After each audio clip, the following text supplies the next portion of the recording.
Welcome to West Coast Cast and welcome to our brand new studio. Lofty Productions, you have outdone yourself. Again, we're in Lofty Productions in our brand new studio. Hope you like it. It's been impressive for us. We're still getting used to it. And we feel a little bit sophisticated today. And I have my guest, Diego Bianco. Hi, how are you guys? Man, a former reporter with ABC News. And we're going to talk about pyramids today. Yes. And I think it's going to be an exciting topic. My goodness, it's great. Great to be here. Thank you. What a wonderful place. You guys have everything set up here to perfection. So Man. I cannot wait to start talking about the pyramids. Lofty Productions, my hat's off to you, Mike and Ben. I just got to do the shout out for them because this is fantastic. This is more tech than I've worked with probably ever. And my tech is, probably something like a Zippo lighter and a cell phone. That's high tech for me. And I would say when you're a rabbi, it's usually your stuff is either in a scroll or in a book. So, Things are changing, my friend. Things are changing. Turn the light on so you have light to see it, right? Yes.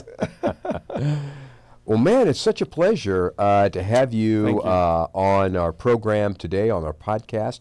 And our topic is pyramids. And you're sort of an expert, I would say if there is such a thing.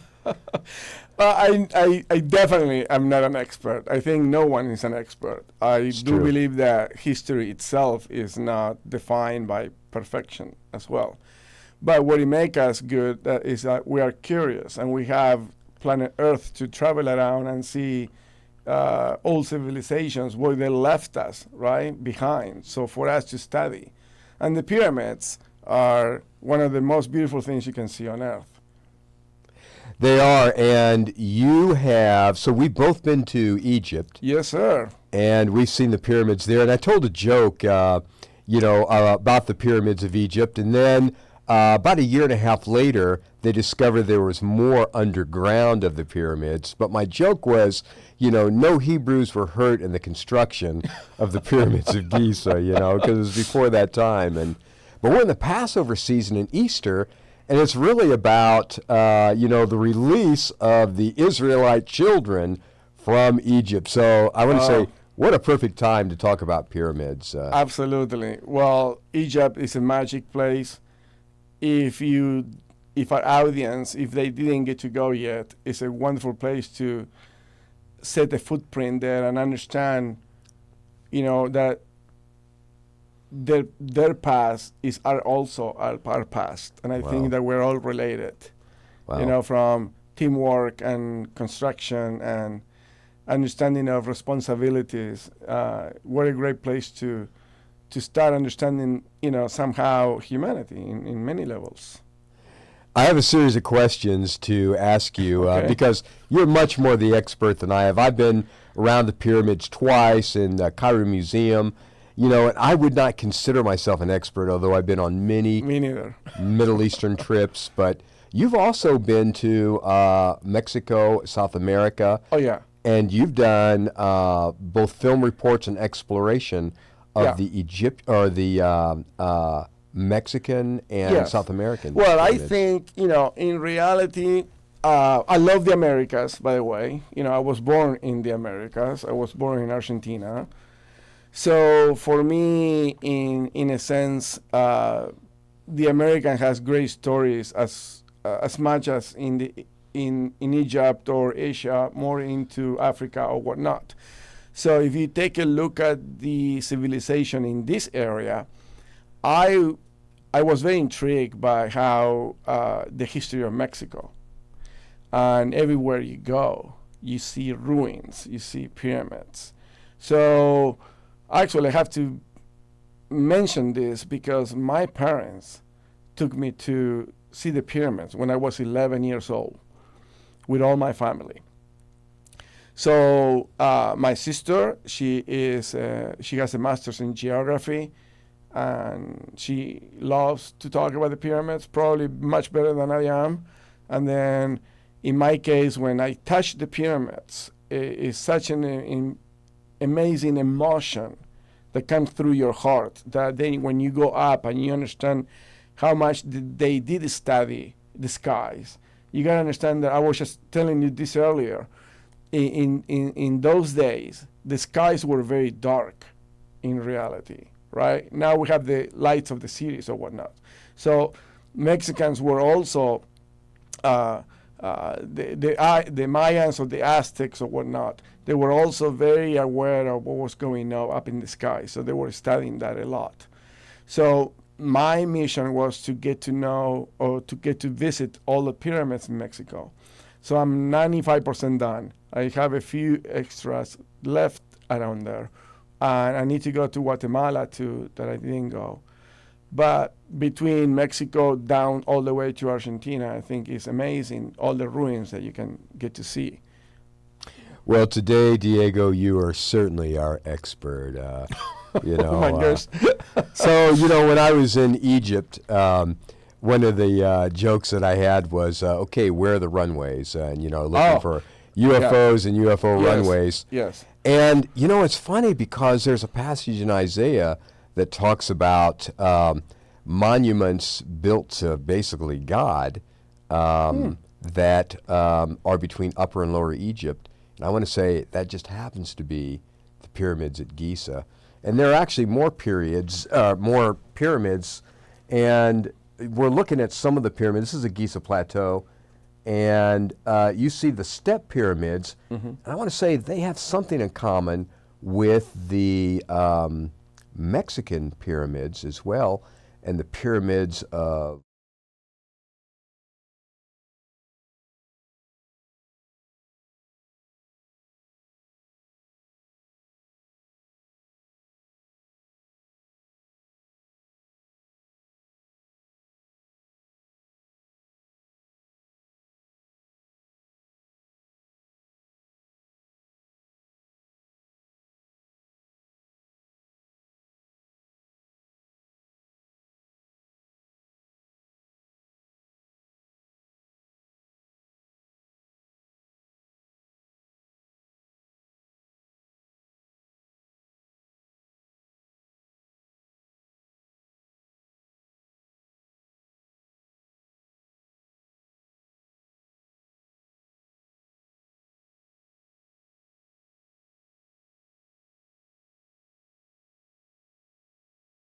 holds the light. The stone actually holds light. It glows after you take the light away.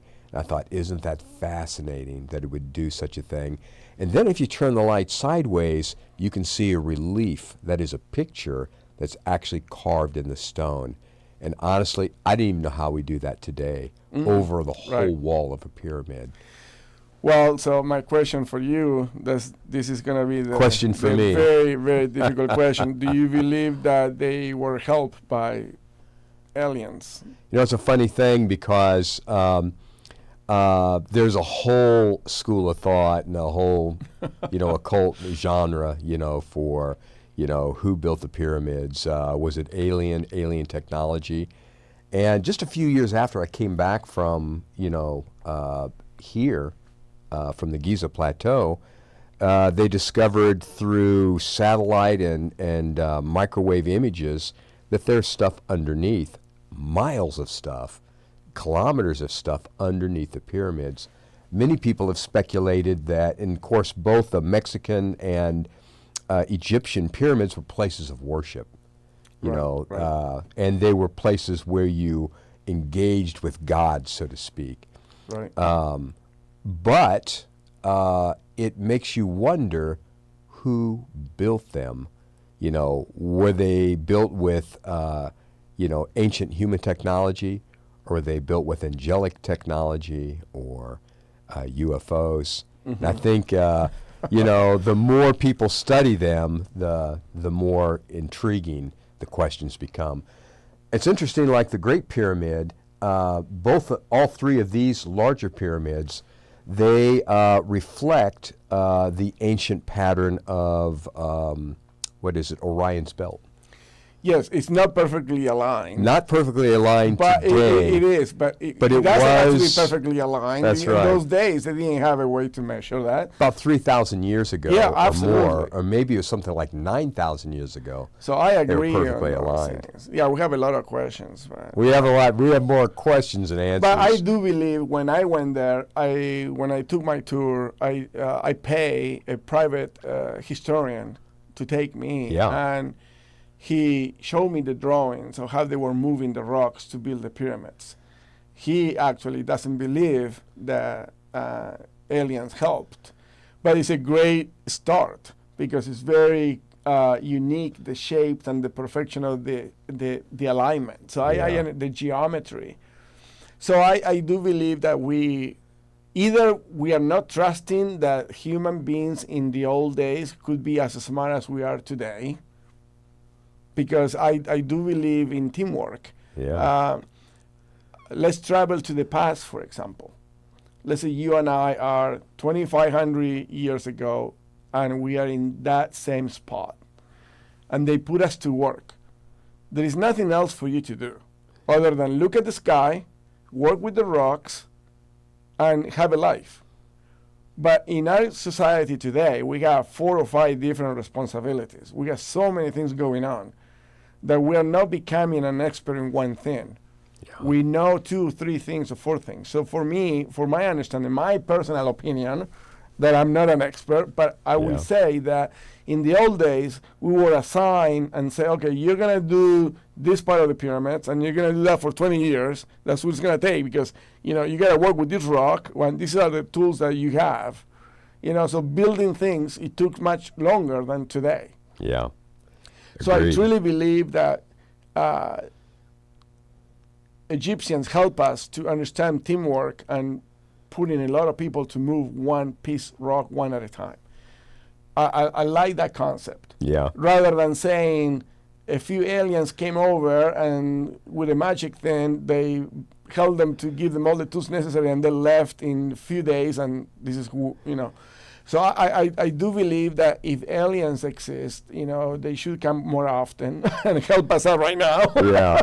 I want to say I didn't find any alien runways. Yeah. But I will say this, that 2,500 years ago or 3,500 years ago, there were Jews that were on that were there, and they didn't find the work very pleasing. Yeah. And so tomorrow night, or actually tonight, we celebrate the anniversary of Passover. Oh, yeah, 3,500 you're right. years ago, roughly. And so it's not too hard to imagine we tell the story every year. Yeah, it's true. And, I wonder, have you asked yourself, Egypt, the location, the geographical location versus the Americas?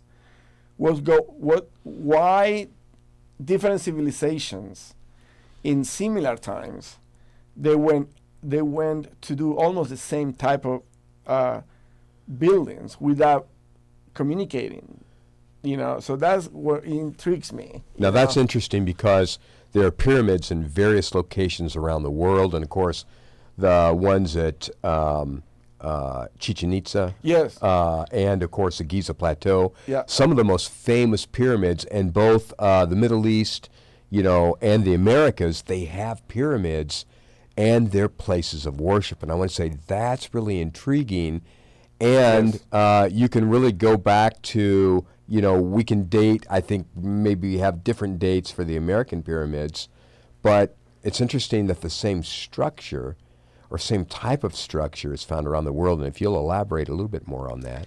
Yeah, for example, if you show me, can you change the pictures to some of the Mexican pyramids, for example? That is Tula, T-U-L-A, if you guys want to explore that. And that's when it was a transition about civilizations in Mexico, that they were from the Mexicans to go from Aztecs to the Mayans. They have a different name that I don't remember. But in that situation, they are an hour and a half from the Aztec pyramids. So then the next picture that I'm going to show you, that that's in the peninsula of Yucatan. That's a great shot. Yeah, and those are the Mayans. That's Uxmal. That was a big city. In that area, that's where they play the most sports with the biggest stadium of their popular ball game for the Mayans. And then if you show me the other pictures, if you can. You're, There you go. there I we did go. that with my son. I did that 2 or 3 times, the hot air balloon.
It's a crazy story, but maybe 15 years ago you were able to go to the top, and right now you can't.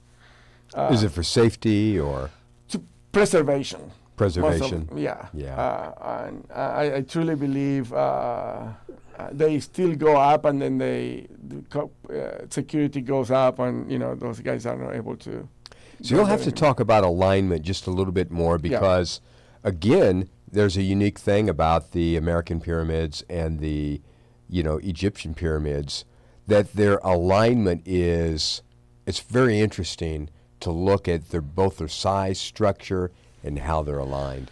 Well, a pyramid has a big base. I understand that the alignment and the construction is basically for worship, but also they have chambers inside.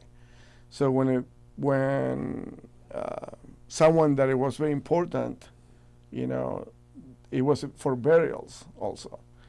So in Mexico, the alignment with the stars and all that, I'm not very familiar with it, but yes, they have when it comes to the shape, is very in this particular case, this one is almost to perfection. In fact, they did such an amazing job that all the objects that you get to see there, including the snake, is in such position so when the sun moves, creates the snake's shadows stronger. And that was also for a proposition of defense. That's another thing that Egypt and Mexico They have in utilize the sun movement to create Yes. shadows Yes, for protection. yes. And in other areas, they have been in the Yucatan Peninsula. I was told that some smaller pyramids, but they are very tall and skinny, they did it for safety issues, to see who were coming, for invasion. So the Mayans were very smart about that. And the Mayans also, what they did, they made a lot of skeleton faces, massive amounts, to put them close by the pyramids, so to scare people away. Like, here we're gonna cut your head off if you cross these lines or whatnot. So the alignment itself is, for me, it's not about just the shapes, but it's about the center points in their community for protection and Yeah. also to have more power taking land. Yeah. See, because you gotta understand that they from Mexico, I truly believe is one of the centers of the Native American lands, right? And they go from there down to South America. And the pyramids are changing. So if you go to Peru, for example, it's not like a pyramid. If you got the picture of Machu Picchu, it's not a pyramid, but they are ruins. Yeah. So they went from pyramids more into, there you go, to cities. And this was much faster to build on top of the mountain than a pyramid. Can you imagine building a pyramid there? So no, we're changing. And even today in society, we don't build the same way like Paris was built in the old days. We don't do that anymore. How high?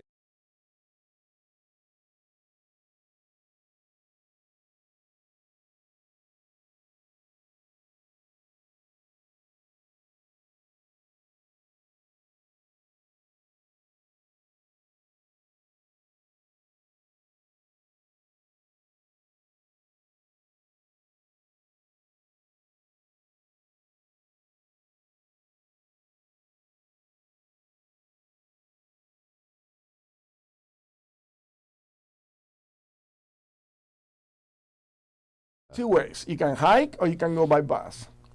And the bus goes up in rotation, and the road is so narrow.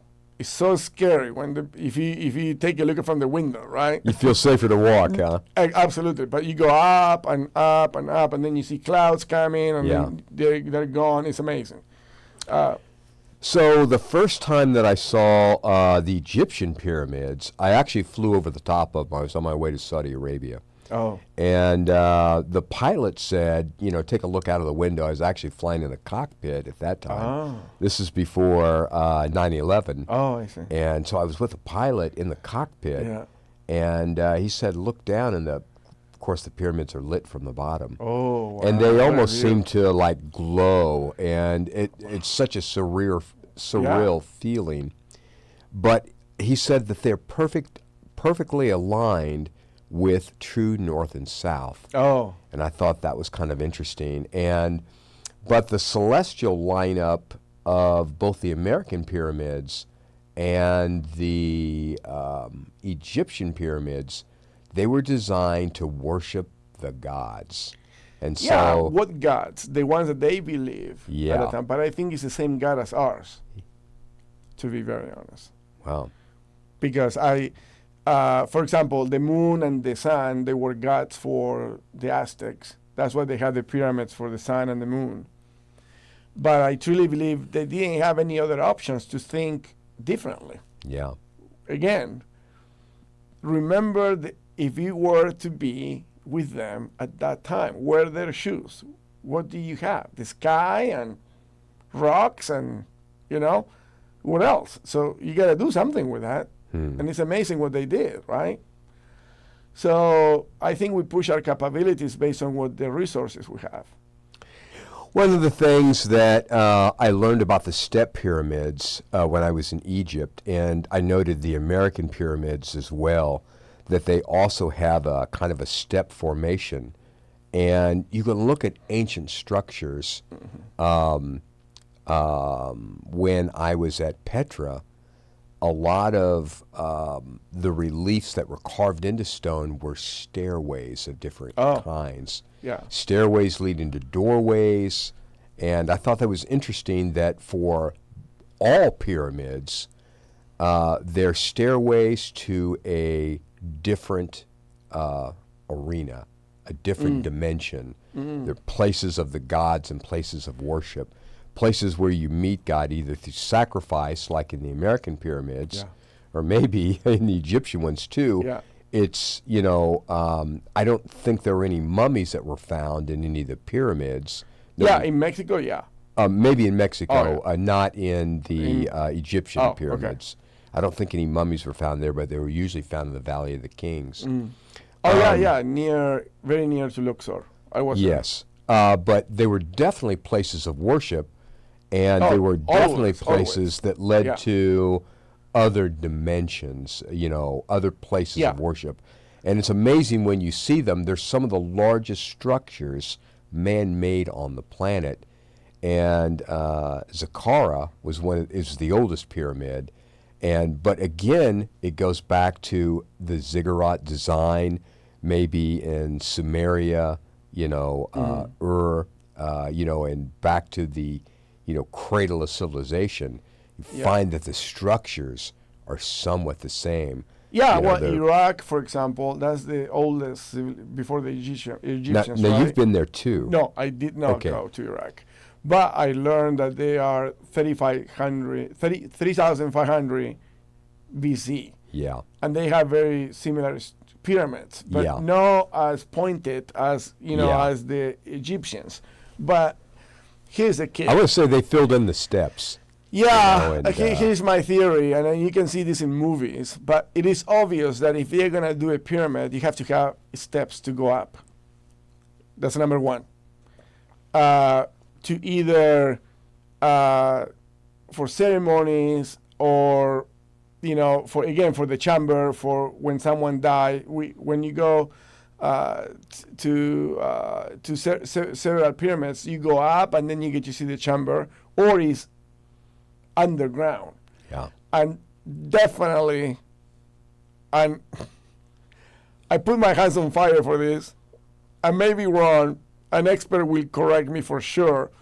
But the weather kick, is one of the reasons that they went underground, because it's so hot, and they needed to go underground.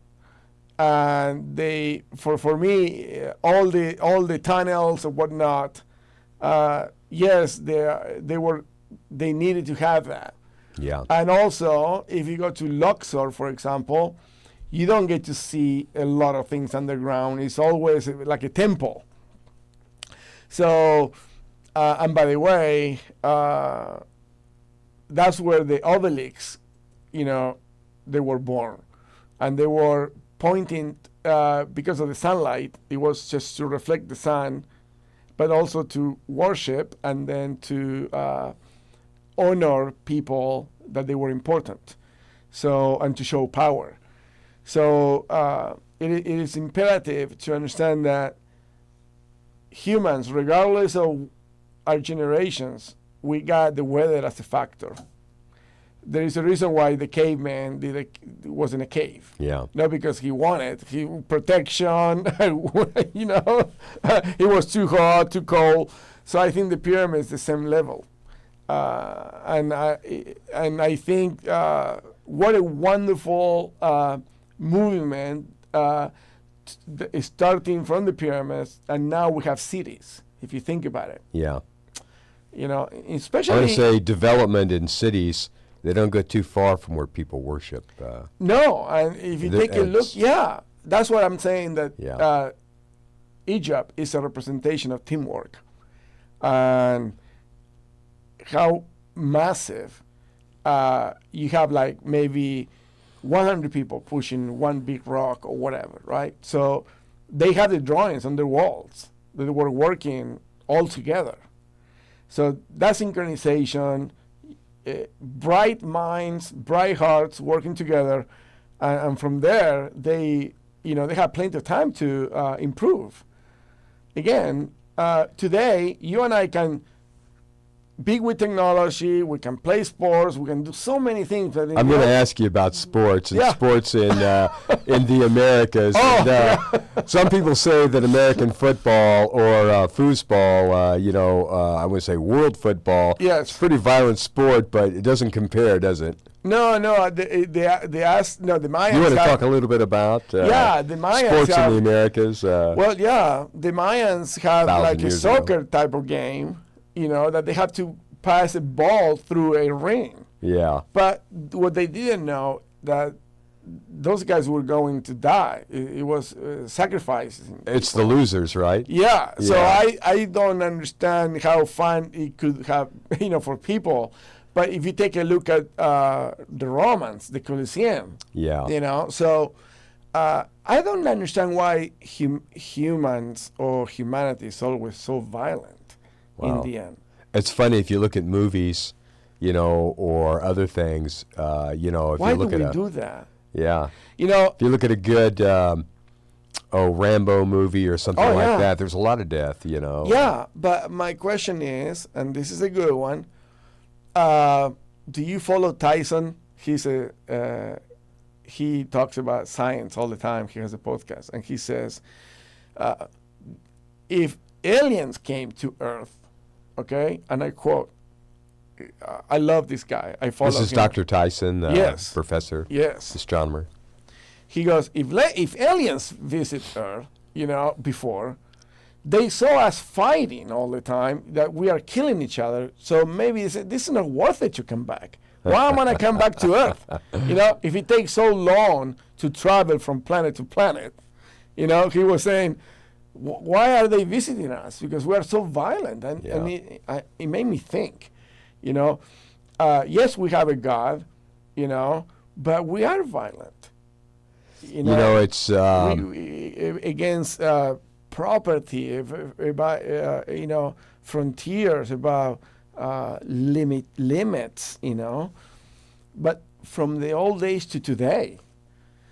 So it's funny. The pyramids were designed for worship originally, exactly. but yet they're places of violence, and it's interesting to think about those comparisons. And they a go stranger parallel. from another planet may, it's hard not to talk about, pyramids and UFOs because there's so much speculation. And, basically their goal basically was to bring knowledge of the stars, the universe, calendars, all of those things. Oh to my gosh, about the humanity. calendar. Oh, absolutely. Yeah, you want to talk about the calendar just a little bit? The calendar. Because both Egypt and Mayans has a the great Mayan calendar.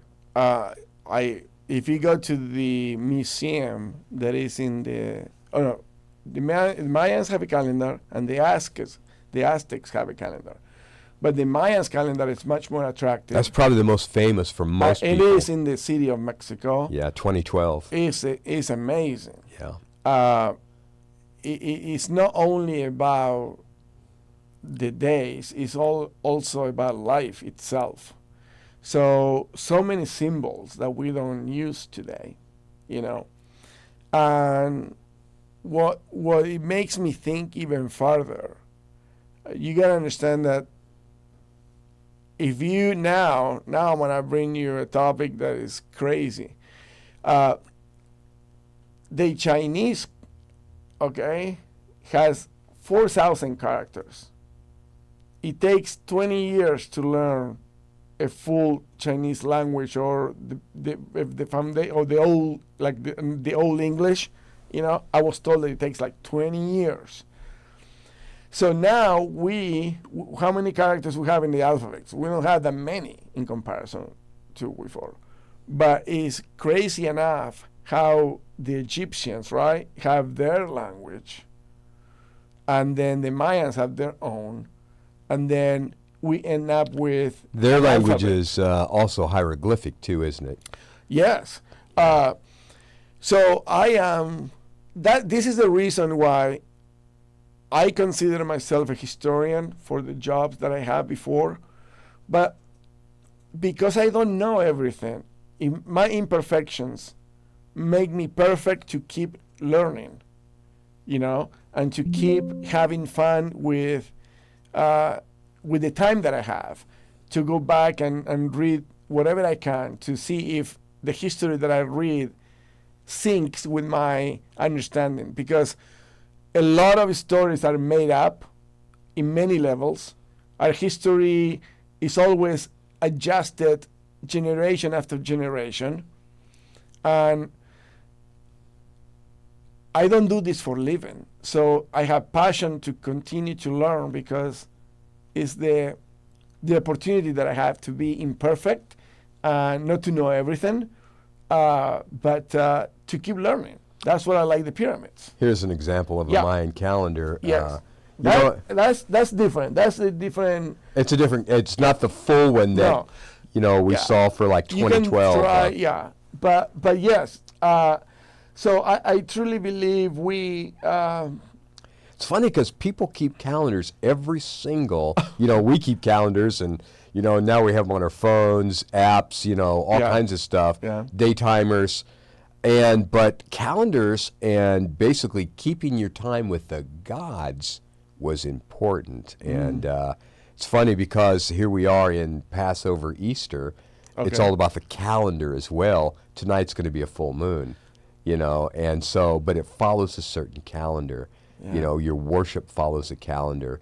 And it's interesting, although, Christianity doesn't follow pyramids, but it's certainly in the history, and it's interesting to look at that. Yeah, and then The calendars and the celestial timekeeping was the important for Monday every is culture. for the moon. Yeah.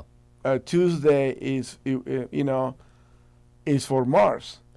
Oh, believe it or not, because in Spanish it's martes. So Tuesday relates something with Mars. Yeah. And so on. So our days are related to the sky. Yeah. I would say it's true of the English calendar as well. It's Yeah, so somehow related to. I don't think the we got the gods. creativity that they did have before. Yeah. And the reason is because we live in times that we want everything to be done super fast.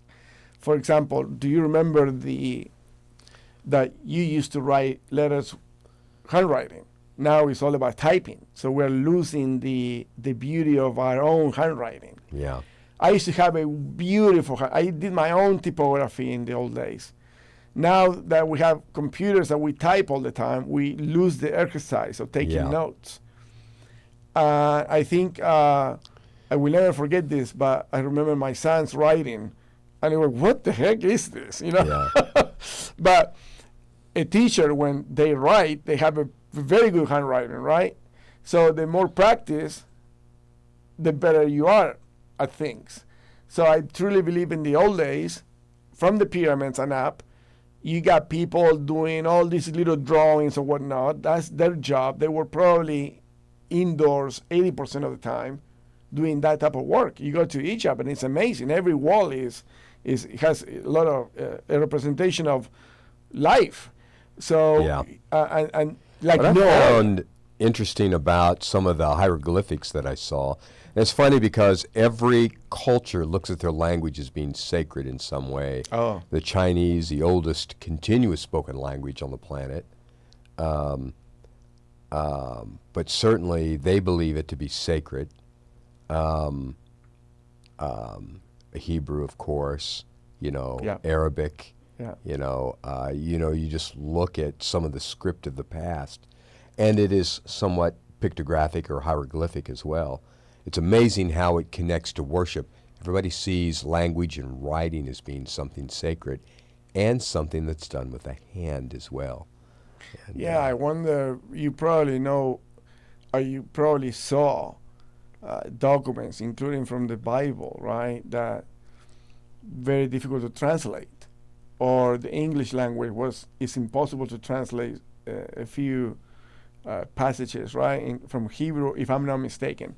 But I thought that there are books that definitely don't meet the requirements for translation. There are some things that do not translate well. Yeah.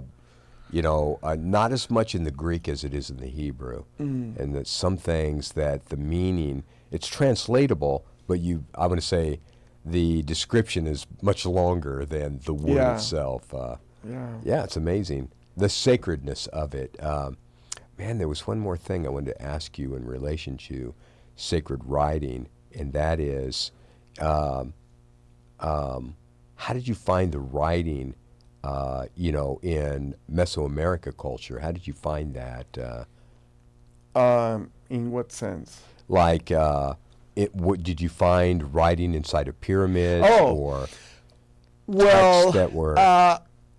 The language itself of Mayans is very complicated. Mexico has more than 200 dialects, okay? And in my particular case, to my knowledge, for what I saw, it's always objects similar to what we just saw in the calendar. I never saw a letter written by a Mayan person or anything like that. So I truly believe symbols like the emojis of today Yeah. were very important. If this is a funny comment, but maybe in 300 years from now, 400, if they get to see our emojis and they compare that to the to the Mayans or the Man. Egyptians, they were thinking, what happened? Mayans here?" maybe the first to do emojis. yeah, exactly. So Man, that's it cool. would be very funny. You know what? Yeah, go ahead. What was strange about the Egyptian hieroglyphics that I saw, like in the Saqqara pyramid, Saqqara, was that it didn't look like there were any mistakes in the letter. Oh. And I mean, it almost looked like they were laser cut. 'Cause you make one mistake in the stone, and I mean, the stones are laid there. Yeah. Well, I you have know. an answer for you for that. Yeah, that is that. I was when I saw that, My theory is that I was pretty impressed yes. First of all, I'm gonna mention this that probably you don't know. I collect rocks. I love rocks. So a lot of rocks are translucent. You can put a light through it and you will see through crystals or whatnot. Okay. So the idea of how humanity changed their beliefs or what the Egyptians were doing and how with the rocks and the light or whatever, I can say that again, they could be very good stories, and if you want to believe them, that's fine. But crystals, rocks are rocks. Crystals are, you find them underneath the earth. I get that point. But I truly believe that it's trial and error. If these people were doing objects with the rocks and it didn't work, they start over. They have plenty of rocks to do it until they perfected the work. Same as today. If you are a painter, if you paint, if you draw, you start doing portraits. The first time that you do a portrait, it's not going to come up right. You will never publish that. You will publish probably one that you did it after 40, 50 times. Yeah. And then you become an expert. I truly believe that is a big factor of how the pyramids were built and what you see in every aspect of construction. Repetition, who's better at in cutting rocks in an angle or whatnot. We do this today. The pyramids are different, aren't they? We do this today. Each ones that we see around the world are different. Yeah, I truly believe mankind always pursue not only happiness but perfection in what we try to do. Yeah. We try to do better all the time. So why does humanity, why does humanity seem to believe approaching God requires height or sacrifice? I would say now we're coming to the Easter season, so now we're talking about sacrifice, but it's a theme. It's a human theme. Yeah, you can answer that better than me. Man, yeah. Ask the rabbi, right? Yeah, exactly. Man.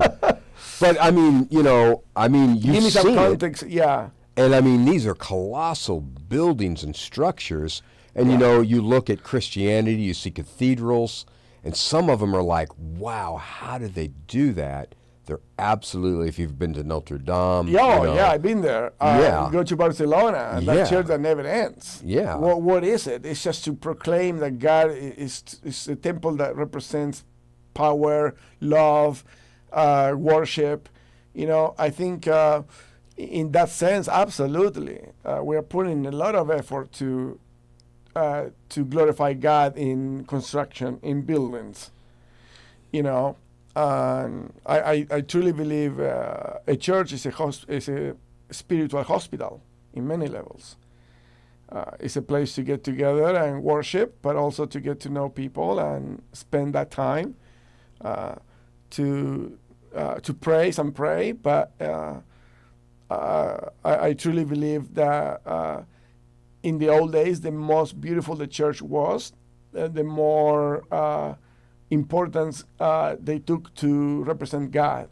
For example, if you go to Spaniards, Spanish, in Spain, the bigger the church, the better it was. Yeah. So when they moved that to the Americas, I'm going to share this with you that probably you already know, but some people may not know. Spaniards brought the design of cities in Mexico City, for example. Mexico, in every city, you have a Zócalo, which is a big plaza, okay? In the old days, used to be like for a exchange of merchandise and things like that. And then you got the cathedral, big church, beautiful, and then 2 or 3 small churches around it. And you get to see that in every single town. A big church and then 1 or 2 close by, very small. And the reason is, and regardless of how many people are going to argue with me, for what I know, what I studied, what I was told in Mexico is this. The big cathedral was for rich people, Wow. and the small churches were for the poor people. So they Wow. didn't want the poor people to go to the big one. Okay? So imagine that mentality coming from Spain down to Mexico. So, believe it or not, all the churches that we do and the amount of money invested, okay, that in representation of a place to worship, is amazing, because not only for our God that you and I probably relate more, but if you go to Asia, go to Singapore, go to China, go to Japan, those temples is the same thing. And it's amazing how they do it. And the bigger the statue, the more important they were. And do you know another very good comment that I learned when I was in Japan? You know the Buddhist statues? You know that those guys usually are overweight? Do you know why they are overweight? Because the idea was that you need to give them sweets. And the guy was eating all the gifts that people were giving Wow. them, and the bigger the guy got, He was a receptacle for it was better. faith. Yeah. The bigger was the an guy, offering so plate. so the guy, the bigger he was, the more important guy Wow. was, because people gave him more sweets. I would say that, you You know, know? one of the connections is that in human nature, there is a desire to connect with a God, to take the steps up. And, I love that. Yes. And so, I mean, we see it in building designs, Oh, you yeah. know, from all the way from Mesopotamia, Great you know, observation. all the way to a modern church, Oh, you yeah. know, with a steeple that points up to God. Yeah.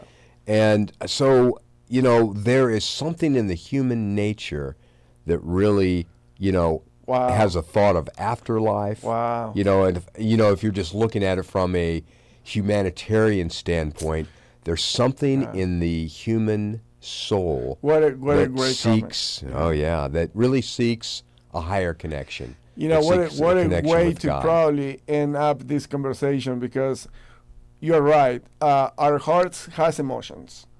We cry. We have feelings. Yeah, AI will never take that away from us, Yeah. by the way. yeah, And we always look into worshiping. You know, it is said that we have more than maybe up to 3,000 different gods on Yeah. earth that we worship. Regardless of that, there is a belief that something is out there more powerful than us, and creation and whatnot. So I am very happy to say that I can definitely say that I am a believer.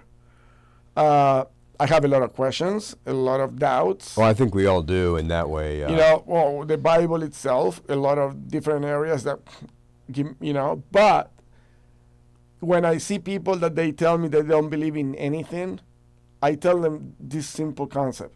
Nothing is the absolute zero of any possibility of Yeah. anything. So if you believe in nothing, that nothing is not powerful at all.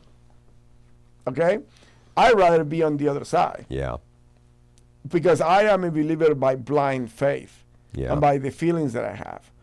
So the connection that I have, the spiritual connection that I have with my mom that is in heaven, for example, the connection that I have with my goddaughter that she's in heaven. So I do believe definitely God exists, but I'm also not against someone that is in Japan or in another part of the world that they believe in their own version.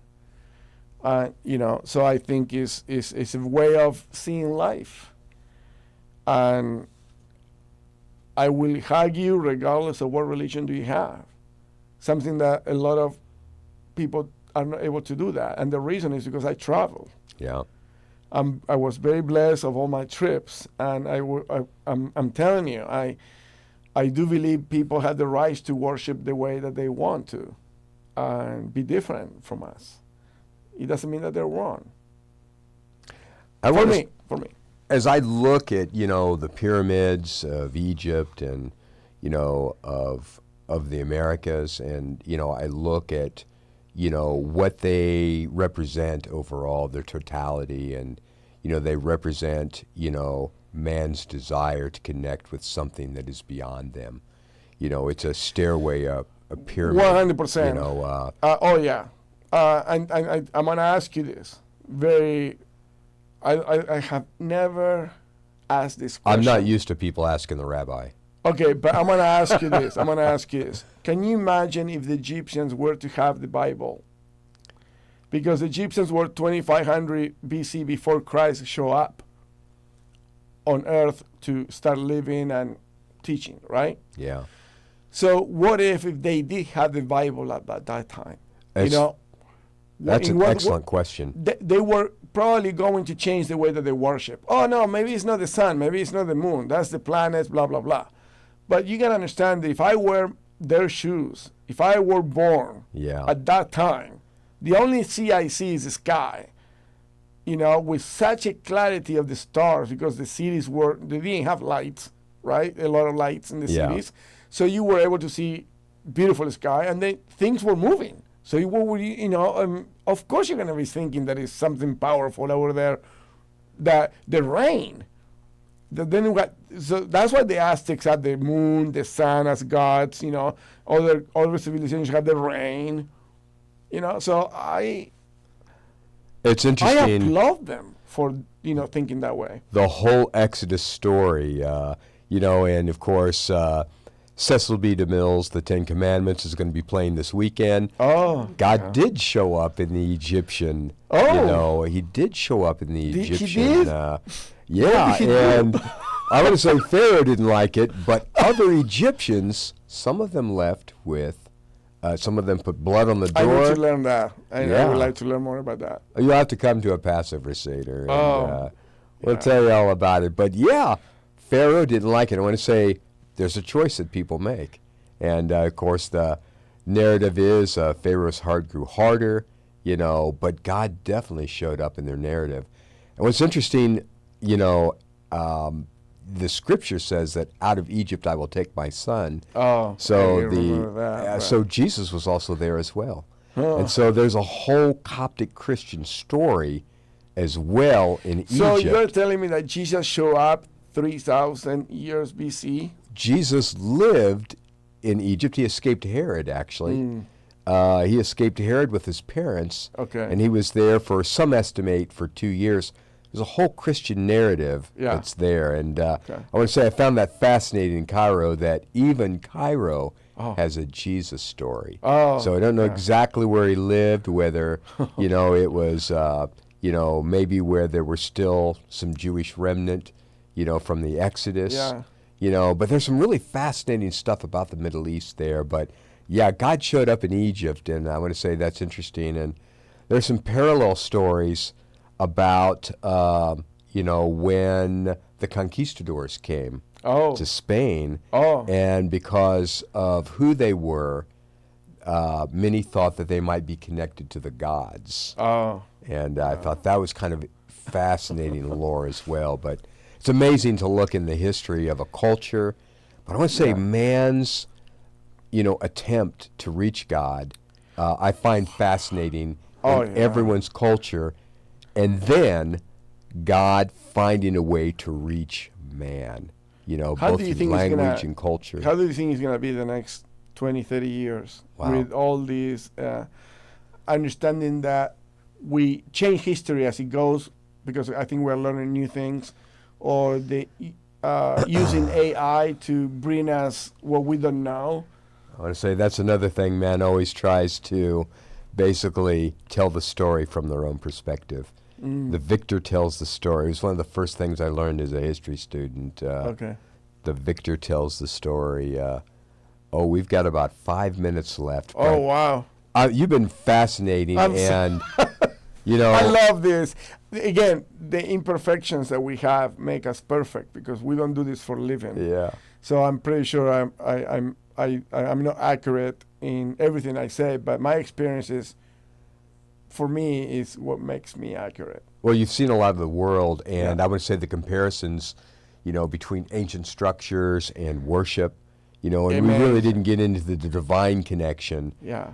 because they were basically built to worship gods, and, from the Judeo-Christian perspective, you really can't build a place, It is our aspiration to reach God, but it's what do we do when he reaches us? What do we do with that knowledge?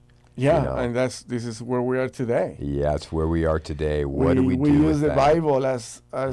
our playbook to Yeah. live our lives, and There's a whole resurrection story, both in the Americas and also, with the Egyptians, the life after death. And I want to say that's interesting as we approach this Yeah. Easter season, the divine, the life after death, connecting with the sacred, and so much of our themes today, and connected to the stars, and it's been fascinating. I want to, in the last moments that we have, you're launching a program, and you've already begun on it, Diego Talks. Oh, I want yeah. to talk more about that. And Well, in brief, Diego Talks is an initiative that I started in 2021, helping people to go from bad habits to good habits, inner leadership, things like that.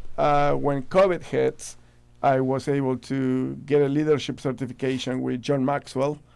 And since then, I love to help people to appreciate life in a different level, and